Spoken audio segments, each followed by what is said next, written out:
Čast mi je predstaviti vam doktor profesor Rajzer.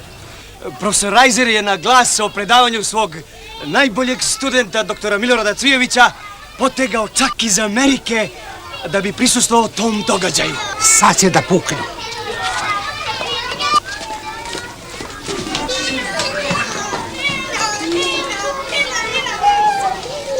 Ja ništa ne razumem.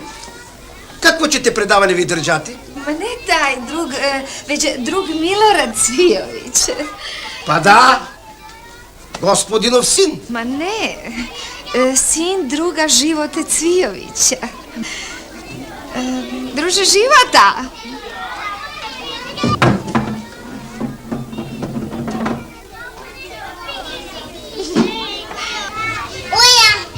Uja, pogodi gde sam. Pa dobro, čiji ste vi otac? Ne znam.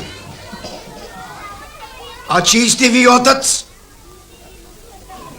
Ne znam. Ali, druže Života, vaš sin, doktor Milorad Cvijović, drži predavanje.